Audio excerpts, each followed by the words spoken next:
Tension को लेके बात करें तो सबसे पहले जो है सुबह की जो दिनचर्या स्टार्ट होती है उसमें आप पहले सबसे पहले वॉक ज़रूर इंक्लूड कीजिए। वॉक जो है आपके हार्मोन्स कॉर्टिसोल लेवल्स जो होते हैं बॉडी के अंदर उसको नॉर्मल करने में हेल्प करता है। एलोपैथी लंबी खानी पड़ती है फिर भी आपको क्योर नहीं मिलता है, होम्योपैथी में लंबा खा के आपको क्योर मिल जाता है।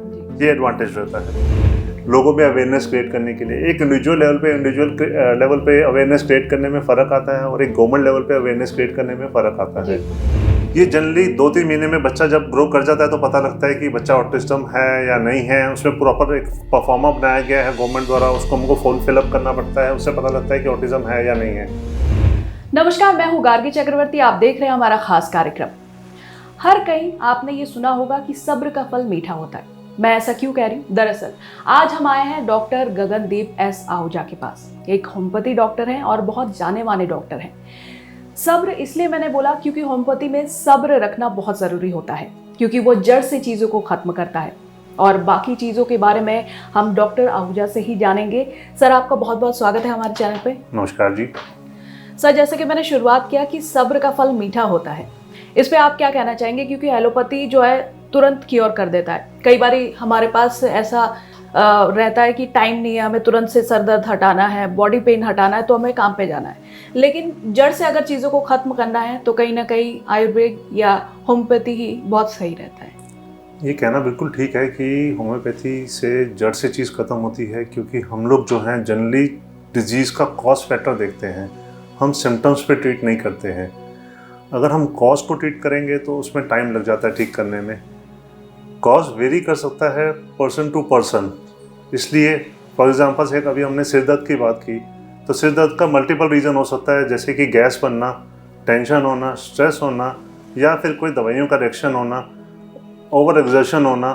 तो हमें पर्टिकुलरली देखना पड़ता है कि किस कारण से हमारा सिर दर्द हो रहा है और उसको हम ट्रीट करने की कोशिश करते हैं जिससे वो परमानेंटली ठीक होता है। पर यह कहना कि होम्योपैथी बहुत स्लो एक्ट करती है, ये बहुत गलत है, क्योंकि अगर हमारे को प्रॉपर सिम्टम मिल जाए और प्रॉपर कॉज मिल जाए तो हम एलोपैथी से फास्टर असर दिखा सकते हैं देन एलोपैथिक मेडिसिन। और होम्योपैथिक मेडिसिन के साथ सबसे बड़ा एडवांटेज ये है कि ईजिली पैलेटेबल है, आसानी से ली जा सकती है और हम लोग इसको जल्दी से जल्दी ठीक करने में कामयाब होते हैं। ऐसा नहीं है कि डिजीज़ तो डिजीज़ वेरी करेगा। अगर हम लोग सिर्फ हेडेक की बात छोड़ दें और भी चीज़ें देखें, जैसे कि और बीमारियाँ देखें, एक्यूट डिजीज़ और क्रोनिक डिजीज़ दो चीज़ों में डिवाइड किया गया है डिजीज़ को। एक्यूट डिजीज़ में जैसे कि हेडेक हो गया, फीवर हो गया, कंजेशन हो गया, कफ एंड कोल्ड हो गया, इसमें हम लोग एक्यूट रेमेडीज़ देते हैं जिसमें हम 2 से 3 दिन में रिजल्ट बहुत जल्दी से देख लेते हैं। कंपेरेटिव टू क्रोनिक डिजीज़ जैसे स्किन की डिजीज़ हो गई, हेयर फॉल हो गया, गैस्ट्रिक डिसऑर्डर्स हो गए, रोमैटिक डिसऑर्डर्स हो गए, जॉइंट पेन्स हो गए, इसमें टाइम ज़रूर लगता है बट कम्प्लीटली क्योर हो जाता है। ये एक एडवांटेज रहता है जल्दी होम्योपैथी का एलोपैथी के ऊपर। एलोपैथी लंबी खानी पड़ती है फिर भी आपको क्योर नहीं मिलता है, होम्योपैथी में लंबा खा के आपको क्योर मिल जाता है। ये एडवांटेज रहता है। जी सर, इसीलिए आजकल लोग कहीं ना कहीं एलोपैथी को मतलब कि थोड़ा सा इग्नोर करने की कोशिश कर रहे हैं, क्योंकि साइड इफेक्ट होम्योपैथी में नहीं है। आयुर्वेद होम्योपैथी में साइड इफेक्ट्स नहीं है जितना एलोपैथी में देखा जाता है अमूमन। ऐसा नहीं है कि साइड इफेक्ट नहीं है, सेल्फ मेडिकेशन की वजह से साइड इफेक्ट आता है। प्रॉब्लम यह है कि हमारे यहाँ पे होम्योपैथी और आयुर्वेदा को इस तरह से लिया ही नहीं गया कभी कि उसको एक मेन स्ट्रीम ऑफ लाइन से लिया जाए। पहले कोई भी बीमारी होती है पहले आप एलोपैथी में जाते हैं, सेल्फ मेडिकेशन कर लेते हैं, जिसकी वजह से साइड इफेक्ट्स आ जाते हैं। अगर आप होम्योपैथी को सही समय पे खाएं और सही डोजेज में खाएं तो साइड इफेक्ट्स नहीं है, बट आप इसको ज़्यादा डोजेज में लेंगे तो इसके भी साइड इफेक्ट्स हैं। जैसे कि हम बात करें घर के नुस्खे की, हम अजवाइन खाते हैं डेली बेसिस पे। अगर हम अजवाइन चुटकी भर खाएंगे तो प्रॉब्लम नहीं है, नमक चुटकी भर खाएंगे तो प्रॉब्लम नहीं है, बट नमक को ज़्यादा खाएंगे तो प्रॉब्लम करेगा जी। तो होम्योपैथिक मेडिसिन सब नेचर से बनी हुई हैं, तो नेचर से बनने होने की वजह से इसमें एडवांटेज ये होता है कि इसके साइड इफेक्ट्स कम है, बट इसके डोजेज के ऊपर मैटर करता है कि अगर डोजेज कितनी लेनी है जी। इसलिए हम कहते हैं कि आप डॉक्टर के पास जाइए, आप प्रॉपर डोजेज लीजिए, उसकी प्रॉपर प्रिस्क्रिप्शन लीजिए, आपको जल्दी रिजल्ट मिलेगा कंपेयर टू द एलोपैथी। जी, जैसे आपने बोला, ये मेरा भी मिथ आपने तोड़ा है कि साइड इफेक्ट होम्योपैथी के भी होते हैं अगर आप सही ढंग से नहीं लेते तो। Excess of everything is bad, वो सब चीज़ों में ही आता है। सर, आजकल के टाइम पे शायद ये टेंशन की वजह से होता है, जो भी है, जो ऑटिज़म है बच्चों में बहुत ज़्यादा दिखाई दे रहा है, और इसका कोई होम्योपैथी में कुछ है जो ले सकते हैं और बच्चे सही रह सकते हैं, या पेरेंट्स जब प्रेग्नेंट होती हैं लेडीज़, उनको क्या क्या चीज़ें ध्यान रखना चाहिए उस दौरान? ऑटिज़म आजकल इसलिए फैल रहा है क्योंकि अगर आप जाने ऑटिज़म होता क्या है और होता क्यों है। ऑटिज़म है कि आपके ब्रेन सेल्स प्रॉपर डेवलप नहीं होते हैं, जिसकी वजह से बच्चे की ग्रोथ पीछे रह जाती है। वो हाइपर होता है। सबसे बड़ी बात, वो एक जगह पे टिक के नहीं रह सकता। तो इस पे सबसे बड़ा कारण जो देखा गया है वो हाइपोक्सिया देखा गया है। ड्यूरिंग द प्रेगनेंसी जब बच्चे की डेवलपमेंट हो रही होती है तो उसमें ऑक्सीजन जो है प्रॉपर नहीं जा पाता ब्रेन में, जिसकी वजह से जो है बच्चे की डेवलपमेंट पीछे हो जाती है। ये जनरली 2-3 महीने में बच्चा जब ग्रो कर जाता है तो पता लगता है कि बच्चा ऑटिस्टम है या नहीं है। उसमें प्रॉपर एक परफॉर्मा बनाया गया है गवर्नमेंट द्वारा, उसको हमको फुल फिलअप करना पड़ता है, उससे पता लगता है कि ऑटिज्म है या नहीं है। ऑटिस्टिक बच्चों को हैंडल करना और ऑटिस्टिक बच्चों की ग्रोथ करना बहुत मैटर करता है। कई पेरेंट्स जो हैं वो हाइपर होते हैं, जिसकी वजह से during the pregnancy healthy pregnancy नहीं हो पाती है। आपस में लड़ते हैं, आपस में मनमुटाव होता है ड्यूरिंग द प्रेगनेंसी, तो ब्लड प्रेशर लेवल्स हाई रहते हैं। ब्लड प्रेशर हाई लेवल्स रहने से ऑक्सीजन की जो सर्कुलेशन है ब्रेन को नहीं जा पाती है। कुछ ओवर मेडिकेशन करने की वजह से ड्यूरिंग द प्रेगनेंसी, उसकी वजह से जो है ऑटिज्म देखा गया है। जेनेटिक फैक्टर्स में जनरली देखा गया है, अगर फैमिली हिस्ट्री में किसी को कोई मन बुद्धि रहा हो, या फिर आपकी फैमिली में कोई स्ट्रेस लेवल्स बहुत हाई रहे हो, या फिर दिमाग की कोई बीमारी रही हो, तो बच्चों में जल्दी आता है ऑटिज्म। अब बात करें इसके इलाज की। ऑटिज्म का अभी तक इलाज सिर्फ इतना है कि उसके हम सिम्टम्स को मैनेज कर पाते हैं, बट प्रॉपर क्योर अभी तक कुछ नहीं है। जनरली ऑटिज्म में क्या होता है कि हाइपर एक्टिविटी होती है बच्चे में, तो उसको हम लोग कुछ मेडिसिन लाइक कैमोमिला या कुछ ऐसी मेडिसिन होती हैं जिससे हम उसके माइंड को शांत रखते हैं। वो उसके मन को शांत रखता है और दिमाग को शांत रखता है, आपस में कोऑर्डिनेशन बनाने में हेल्प करता है। होम्योपैथी से हम लोग ऑटिज्म में एक और चीज़ों में ध्यान दे सकते हैं, जैसे कि बच्चों को जनरली कॉन्स्टिपेशन रहता है ऑटिज्म बच्चों को, तो हम लोग कॉन्स्टिपेशन को आराम डाल सकते हैं ऑटिज्म के बच्चे को।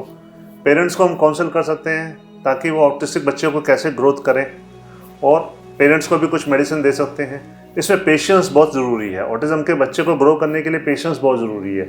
सेकेंड, ऑटिस्टिक बच्चा जितने भी होते हैं वो अपनी एज से बहुत पीछे चल रहे होते हैं, तो उसमें बार बार पेरेंट्स को समझाना पड़ता है कि ऑटिस्टिक बच्चा है, कोई बात नहीं, थोड़ा पीछे चल रहा है तो कोई बात नहीं, आप ये दवाइयाँ लीजिए या कुछ दवाइयों का सेट्स लीजिए, उससे वो बेटर हो जाएगा।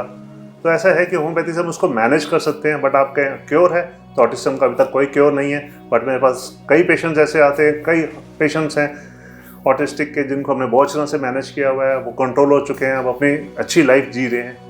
बट हाँ, सबसे बड़ी बात इफ़ यू आस्क, क्योर नहीं है, मैनेजमेंट है। जी बिल्कुल सही सर। जैसे कि आपने बोला कि वो उस दौरान वो लेडी कैसे बिहेव करती है, वो चीज़ भी बच्चे पे असर करता है, और चीज़ें बहुत मायने रखता है वो सारी चीज़ें। आज के टाइम पे हर दूसरा इंसान टेंशन में है, चाहे पढ़ाई के लेके हो जाए, चाहे जॉब को लेके हो जाए, अपने पर्सनल लाइफ को लेके हो जाए। इस टेंशन से लोगों पे क्या क्या असर पड़ सकते हैं, कौन कौन सी बीमारी होती है, लोग जो मतलब कि समझ नहीं पाते हैं लोग। टेंशन एक ऐसा है जो बीमारी समझ में ना आए, समझ में आए, जिसका कोई इलाज का हमें पता ना चले, जिसका कॉज ना पता लग रहा हो, सारी बीमारियां वो टेंशन से होती हैं। जैसे कि हेयर, ऊपर से स्टार्ट करें, हेयर फॉल, हेडेक, गले का सूखना, घबराहट होना, नींद ना आना, हाथ में मसल्स में प्रॉब्लम होना, ऑटोइम्यून सा डिजीज सारी जितनी भी आती हैं, skin related disease, gastric related disease, musculoskeletal related disease, और तो और आपका साइकेट्रिक सारी डिजीज, सब टेंशन से रिलेटेड है मैम। तो tension is the major cause for all the disease. तभी हम बोलते हैं टेंशन को बेस्ट तरीका है मैनेज करने का मेडिटेशन। जी, जितना आप मेडिटेट करेंगे उतना आप टेंशन पे कंट्रोल कर पाएंगे और उतनी बीमारियों से हल कर पाएंगे। मेडिसिन एक सिर्फ आपको एक लेवल तक लेकर ठीक कर सकता है, बट उससे ऊपर आपको मेडिटेशन करनी ज़रूरी है, तभी आप क्योर की तरफ जाएंगे, नहीं तो नहीं जाएंगे। जी बिल्कुल सर। सर आपने जब पढ़ाई की होम्योपैथी की, जैसे आपने शुरुआत में बोला था कि वो प्लेटफॉर्म आयुर्वेद और होम्योपैथी को नहीं मिला है, तो क्या आपको लगता है कि अब मिल रहा है वो चीज़? क्योंकि लोग जो एलोपैथी ले रहे हैं, कई लोग शायद आपके पास भी होम्योपैथी के लिए भी आ रहे हैं शायद, कि उनको चाहिए कि हाँ मैं ये भी ट्राई करूँ, ऐसा कुछ हो रहा है? लोगों में चेंजेस आ रहे हैं? लोगों में चेंजेस इसलिए आ रहे हैं क्योंकि अब होम्योपैथी एक वैलिड साइंस बन चुकी है, आयुर्वेदा एक वैलिड साइंस बन चुकी है, और इस गवर्नमेंट ने बहुत सपोर्ट किया होम्योपैथी और आयुर्वेदा को। इससे पहले आज तक गवर्नमेंट कभी सपोर्टिव नहीं थी इन साइंस को लेके। एक अलग मिनिस्ट्री बनाई गई, यूश मिनिस्ट्री, जिसने बहुत हेल्प किया हम लोगों को ग्रो करने के लिए, लोगों में अवेयरनेस क्रिएट करने के लिए। एक इंडिविजुअल लेवल पे अवेयरनेस क्रिएट करने में फ़र्क आता है और एक गवर्नमेंट लेवल पे अवेयरनेस क्रिएट करने में फ़र्क आता है। तो गवर्नमेंट ने हमारी बहुत सपोर्ट की है इस बारी, आयुष मिनिस्ट्री ने बहुत सपोर्ट की है होम्योपैथी और सबसे बड़ी बात ड्यूरिंग द कोरोना अगर आप बात करें तो काफ़ी लोगों को अवेयरनेस है कि इससे हटके भी और पैथीज हैं जो काम करती हैं। जैसे कि ड्यूरिंग द कोरोना हमने आर्सेनिक एल्बम दी काफ़ी लोगों को as a preventive as well as for cure. We have seen marvellous results कि कई लोग हम लोगों ने ऐसे देखे जो स्टीरॉयड्स ले लेते हैं और उनको जल्दी रिलीफ आया हमारी होम्योपैथिक मेडिसिन से। तब लोगों को विश्वास जागना शुरू हुआ। कोविड टाइम में देखा कि हॉस्पिटल्स पे अप्रोच नहीं कर पा रहे थे तो उन्होंने हमारे को अप्रोच करना शुरू किया, हमने रिजल्ट्स देने शुरू किए, तो लोगों को अवेयरनेस क्रिएट हुई कि नहीं होम्योपैथी भी उससे अच्छा काम करती है देन एलोपैथी। और बात करें इंडिविजुअलाइजेशन की, पर्सन टू पर्सन वेरी करता है, किसी को होम्योपैथी सूट करती है, किसी को एलोपैथी सूट करती है, किसी को आयुर्वेदा सूट करती है।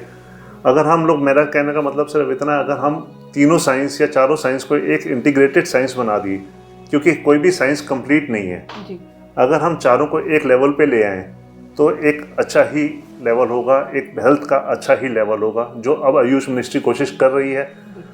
अब देखते हैं कितने दिनों में वो कामयाब हो पाता है।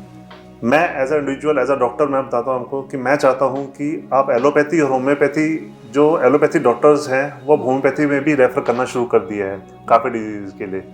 और हम बीइंग होम्योपैथ, जहाँ हमारी रिस्ट्रिक्शन आती है, हम एलोपैथी को रेफर करते हैं। तो हमें ओपन माइंड के साथ काम करना चाहिए। ये नहीं कि एलोपैथी है या होम्योपैथी है या आयुर्वेदी है। मेन मोटिव होना चाहिए कि हेल्थ, पेशेंट की हेल्थ कैसे लेके आनी है, उसको क्योर कैसे करना है। जी बिल्कुल सर, सब मिलके बस यही है कि हमारा जो पेशेंट है वो कैसे सही हो सके, यही है। सर, आप इतने टाइम से इस फील्ड में हैं और आपने देखा होगा कई लोग ऐसे आते हैं, बहुत ही पेशेंट नहीं रखते हैं कि हमें तुरंत सही होना है। ऐसे लोगों को आप क्या सलाह देते हैं? वो कभी ठीक नहीं हो सकते। सबसे बड़ी सलाह ये है कि पेशेंट में अगर पेशेंस है तभी वो ठीक हो सकता है। वो बेशक जिस मर्जी लाइन में चला जाए, वो एलोपैथी है, होम्योपैथी है, आयुर्वेदा है, किसी लाइन में मर्जी चला जाए, पेशेंस पहले रखिए, दवाई को समझिए, डिजीज को समझिए और उसको कोरिलेट कीजिए, तब आपको समझ में आएगा कि कितने दिन में आप क्योर हो पाएंगे। फॉर एग्जाम्पल से एक वायरल डिसऑर्डर है आपको, ठीक है, वायरल जनरली 5 दिन तक बॉडी में रहता है। आप 2 दिन की दवाई खाने से ठीक नहीं हो जाएंगे, आपको 5 दिन या 7 दिन की दवाई खानी पड़ेगी, तभी आप ठीक होंगे। ठीक है, ऐसे ही अगर आपको कोई बड़ी बीमारी है जैसे कि हेयर फॉल है, उसमें कम से कम नहीं तो 1 साल का ट्रीटमेंट करना पड़ेगा, वेदर आप एलोपैथी में जा रहे हैं या होम्योपैथी में जा रहे हैं, तभी आप ठीक हो पाएंगे। तो ये पेशेंस सबसे पहले है, देन पेशेंट आता है, देन क्योर आता है, देन डिजीज आती है। तो डिजीज, क्योर, पेशेंट सबको इकट्ठा करने के लिए हमें एक चीज़ चाहिए, पेशेंस। जी, उसी से सब कुछ सही हो सकता है। सर, जाते जाते आपसे ये जानना चाहूँगी कि आपने टेंशन से रिलेटेड बहुत सारी बीमारी बताई कि इससे ये हो सकता है, तो टेंशन ना ले तो ज़्यादा बेटर है। आप अपने व्यूअर्स को और क्या कुछ कहना चाहेंगे कि वो हेल्दी रहे? टेंशन को लेके बात करें तो सबसे पहले जो है, सुबह की जो दिनचर्या स्टार्ट होती है उसमें आप पहले सबसे पहले वॉक ज़रूर इंक्लूड कीजिए। वॉक जो है आपके हार्मोन्स, कॉर्टिसोल लेवल्स जो होते हैं बॉडी के अंदर, उसको नॉर्मल करने में हेल्प करता है, जिससे कि आपके स्ट्रेस लेवल कम हो जाते हैं। दूसरा, ज़्यादा से ज़्यादा बात कीजिए, लोगों से मिलिए, आपस में घर में बात कीजिए, ताकि आप अपने जो फीलिंग्स हैं उनको एक्सप्रेस कर सकें। क्या होता है कि आज की डेट में एक के पास या दूसरे के पास टाइम ही नहीं है, हम किसी के साथ बैठते ही नहीं हैं, हम अपनी फैमिली मेम्बर्स से बात ही नहीं करते हैं, जिसकी वजह से टेंशन हमारी डबल हो जाती है। तो आपका वो बॉस है या फैमिली मेम्बर है या फिर आपका घर में कोई भी मेम्बर है, आप उनसे अपनी बात ज़रूर रखिए, कोई ना कोई सोल्यूशन ज़रूर मिलता है। टेंशन क्या है? बनाई हुई है। टेंशन बनाई हुई चीज़ है, कभी आती नहीं है। छोटे से बच्चे को कभी कोई टेंशन नहीं होती है, हमने अपनी ज़िंदगी में आप खुद बनाया है उसको, और उसी की वजह से डिजीज़ आती है। तो कंट्रोल लेके आना, सेल्फ कंट्रोल लेके आने से ही टेंशन जाएगी। जब तक आप सेल्फ कंट्रोल नहीं लेके आएंगे, अपनी लाइफ में एक शेड्यूल नहीं फॉलो करेंगे, आपकी टेंशन्स बढ़ती चली जाएंगी। हमेशा एक ध्यान रखिए, एक चीज़ लास्ट में यही कहूँगा, सबसे पहले एक लाइफ का शेड्यूल बनाइए। आपने करना क्या है, सुबह से लेकर शाम तक का शेड्यूल बनाइए। लिखिए कि आज मेरा डे कैसा जाएगा। कोई बातचीत होती है, कुछ मनमुटाव होता है किसी के साथ, बहुत कॉमन है, छोड़िए, आगे बढ़िए।